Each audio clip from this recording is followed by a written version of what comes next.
Words about tonight's game. We're open for questions. Well, first of all, thanks everyone for being here tonight. What a special, special night this was.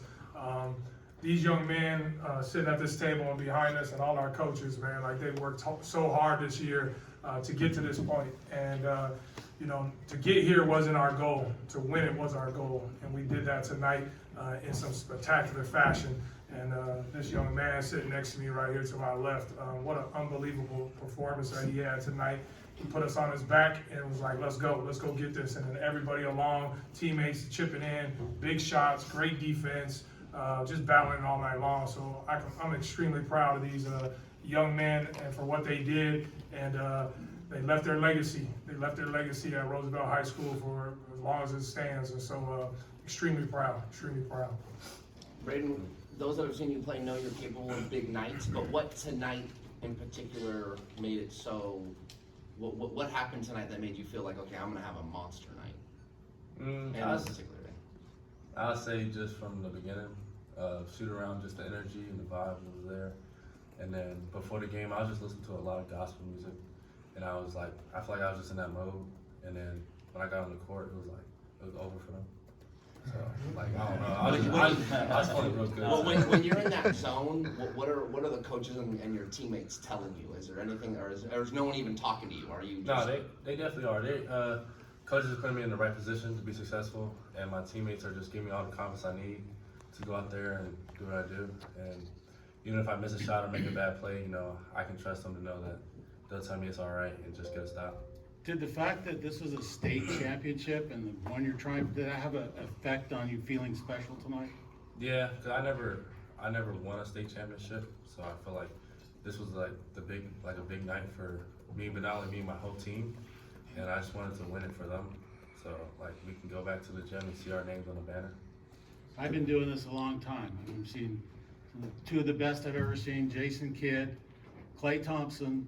One's in the Hall of Fame, one's going to be in the Hall of Fame. Those are the two best performances I've ever seen, and you're right up there with those guys.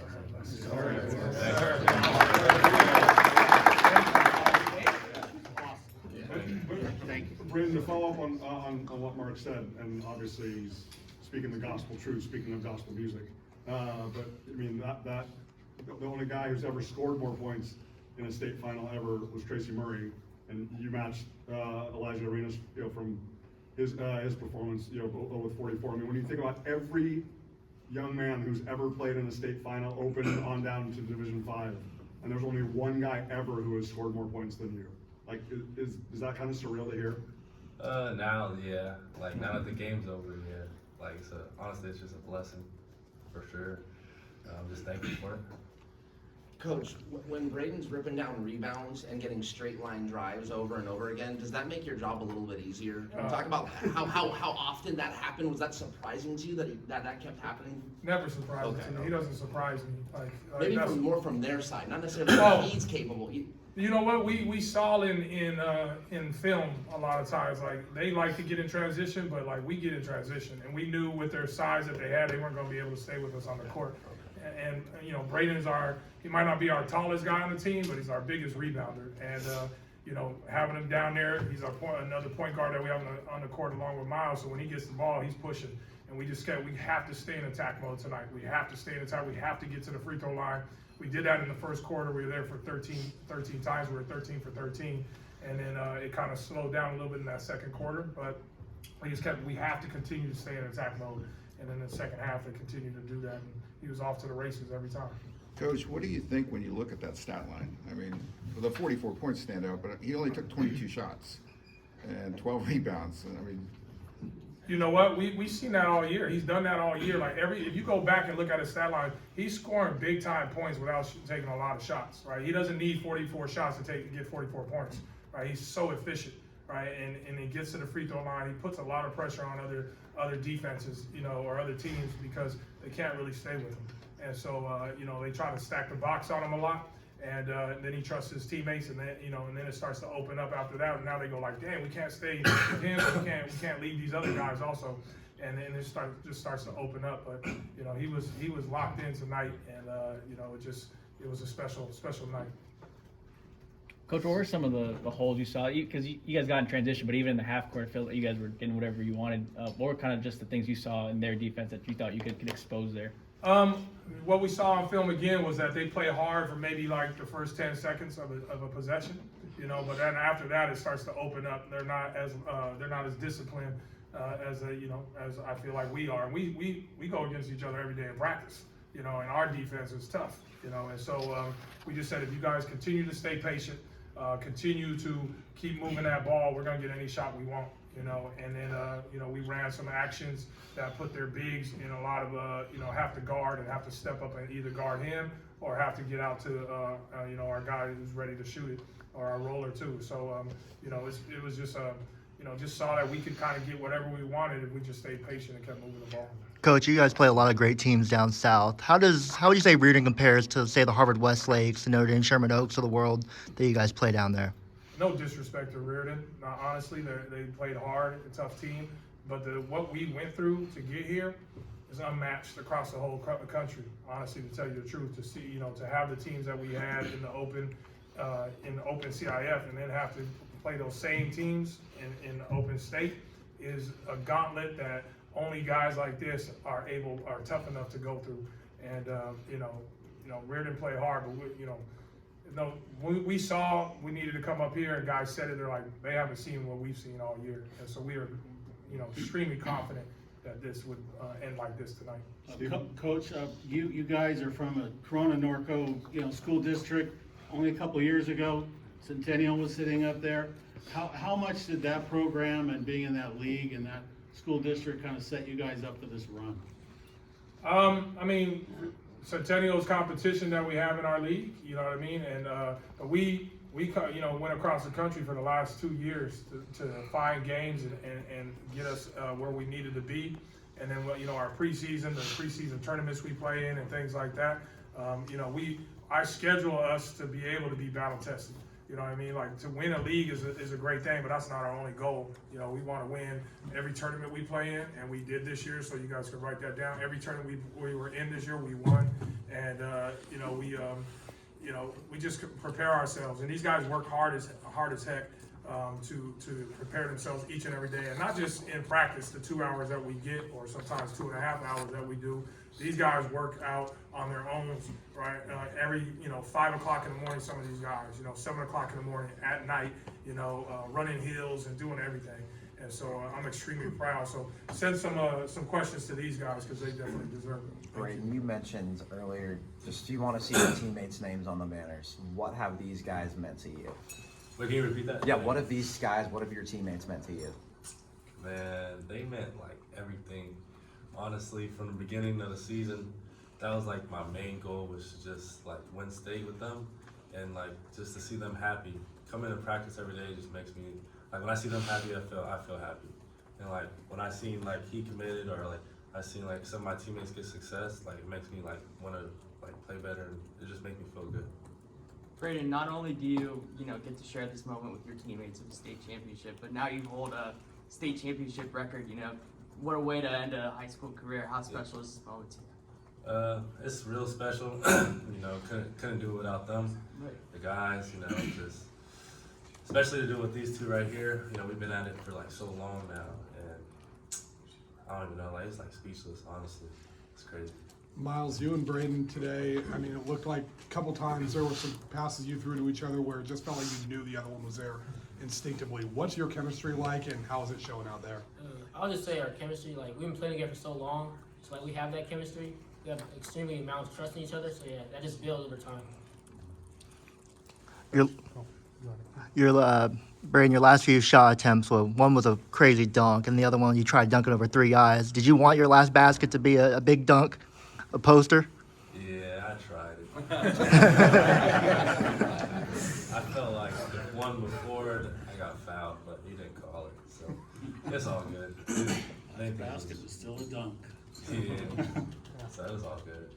Brayden, it seemed like you were just very aware of everything. You had that little play floater action on the jumbotron with the camera, and like when you got fouled on that 3-pointer and we're down, it seemed like you kind of it may be just soaked in, you know, what that was like. Can you just talk about just how much you appreciated just like the arena, the energy, the moment of everything that was going on? I appreciate everything, you know. I just try to be in the moment, you know. I try to be where my feet are, and, you know, I'm just thankful for everything, all the little things, big things, you know. And, you know, that's a goal of mine, to play in arenas and get to the highest stage, so I just gotta stay focused and keep going day by day, and then I feel like I'll get there one day. Coach, you touched on how tough the competition is in SoCal. This is not your problem or your responsibility, but for those of us in NorCal, you know, wondering if one of these, you know, open teams can ever win a game, you know, what do you think they could do? What would it take for them to get to the level of, you know, whether it's competition or just reach the level that you guys have been at for so long? First, we ain't trying to help them out. They got to figure it out on their own. But I really don't know. Like I really don't know a lot about Northern California basketball. And, you know what they have to go. I know they don't go through the gauntlet we go through. You know, when it comes to the playoffs and things like that. You know, they might not have as many teams or whatever. I really, you know, I just know we're a public school and we played almost every private school to get here, right, in Southern California, and we just played a private school right now in this championship. And so, as a public school, we get the kids that come to us and that are part of our community and the community surrounding us a little bit, and they just work hard. But they, you know, our guys have a chip on their shoulder. You know what I mean? They don't, you know, especially in the IE, we don't always get the respect and the love that a lot of LA teams try to get, but you know, if you look at it, you know, Chino Hills, Centennial, and Roosevelt High School have been dominating, you know, Southern California basketball for a while now. So, you know, we're just gonna keep it going. Steve, third ring for you personally. What's it mean to you? Every ring is very special. As the older I get, I really understand that it's not easy. But every team is just is a special unit. You know what I mean? I was very young when I won my first one, kind of thrown into the fire. You know, the 2017 one was special. It was only my second year there at Roosevelt as the head coach. This one is right up there, probably at the top, just because of how close we were last year, and how much we were hurting after that. But then how these guys kind of came in from the very beginning and have been like locked in. And tell you the truth, like the first year in the 2017, we never had to go through the gauntlet like this to get here. And this is just one that's very special. And I just look at it as these young men have left their legacy for the rest of their lives for Roosevelt. Every time they walk into that gym, they'll see their names on that banner, and that they'll, you know. What I'm most proud of is that the young kids that come to our games, they're looking at these young men now and say, I want to be like that. I want to be part of Roosevelt basketball, and I want to do what these young men have done. And so this one is number one right now. And so we hope to get a couple more before I'm done. Isaac, can you touch a little bit on the fans? I believe every single playoff game that you guys had, your house was packed. And the fans really came out and gave a lot of love. And you guys had a lot of fans and family out here today. Can you touch on that? At the end of the day, it's just a huge community, and I feel like everybody's just supportive of each other. So we just see it as a big family. We love when everybody comes out and they're hyped, they're jumping on the court, but that's what they always do, and it gets the other team shook up too when they see us just having fun and still giving it to them. Way to catch that one, brother. Proud of you, Isaac. Coach, you talked about being a public school. The idea of only a couple public schools have ever made it this far as a Northern California team. What do you guys have to do to be able to? I know you have a huge student body, but what do you have to do to be able to be at the most elite level? You just have to have a work ethic, a belief, a trust, and a togetherness to go out there and have a common goal, right? And these young men have that common goal, right? And these three right here, You know, they are the three-headed monster, but everybody else behind it, every day they come and practice. And not all these guys play over there, but every day they make these dudes work. Like these guys behind right here, every day make them work and they don't back down. And so it prepares them every day, but it's the way we practice. It's our attention to the details and the toughness on defense. And I told these guys at the very beginning of the year, we will win a championship because of our defense. Defenses always win championships. And so if we really dedicated ourselves to that side of the ball and really lock in, it's going to be very hard for teams to beat us because these dudes are extremely talented, like extremely talented. Like offensively, like what he does, we're not coaching that. I'm not like saying you have to do, like that's just him putting in the work, and these dudes always putting in the work, and we put them into the right spots to be successful, but it's the work that they put in to be able to make those shots and do the things that they do. But defensively, you know, as long as I'm the coach, we're gonna hang our hat on that. Steve, if I could kind of follow up on what Ethan just asked. You talked about public school, you talked about the IE, you talked about the Southern Section Gauntlet. Obviously, celebrating everything that these young men have accomplished, but like Jerry just asked you about 3 times, can you offer perspective on just how much respect, you know, that you have for what Etowanda accomplished?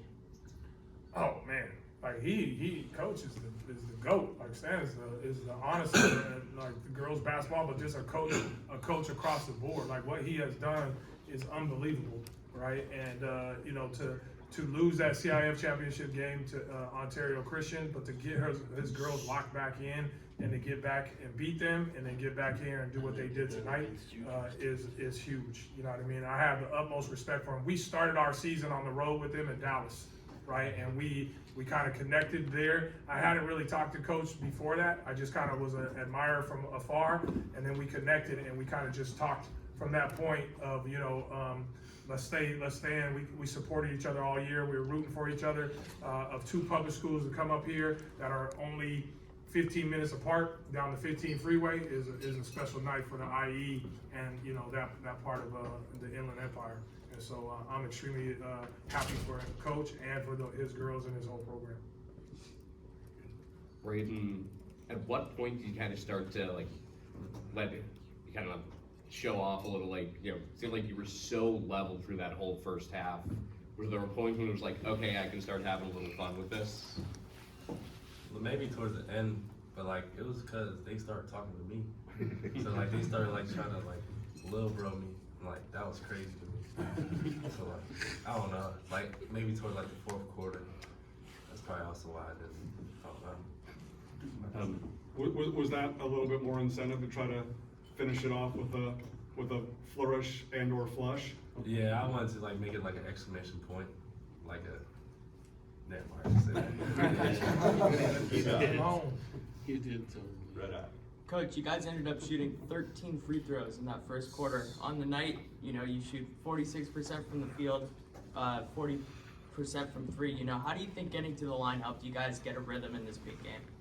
It was huge. We told our guys that at the beginning, we have to get to the free throw line. You know what I mean? Like in this big arena, we've played in a lot of arenas this year, you know what I mean?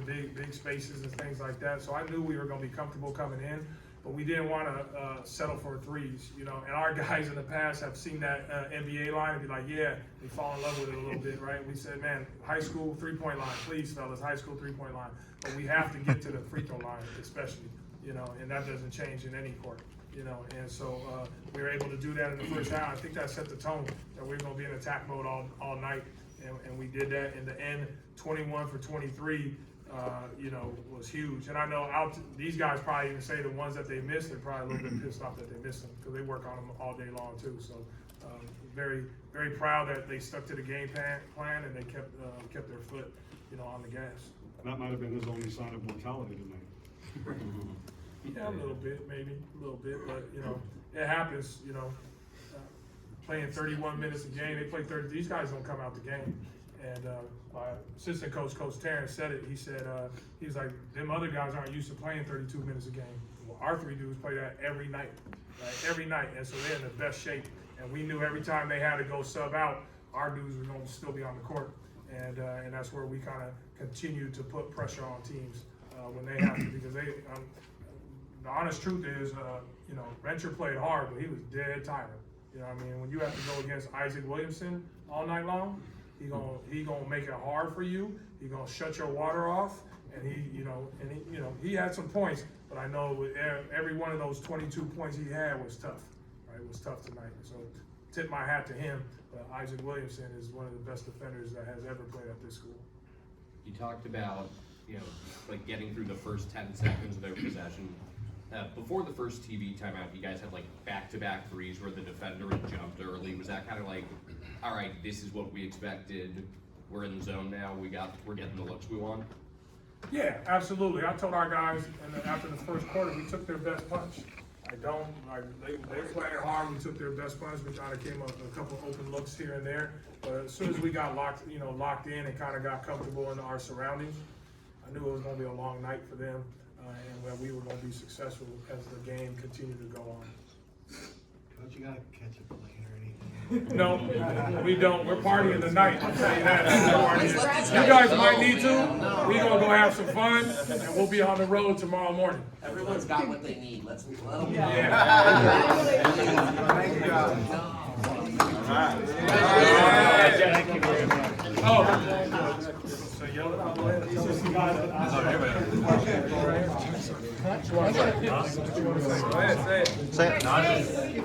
Hey, Brayden Burries got one more thing to say. Go ahead, sir.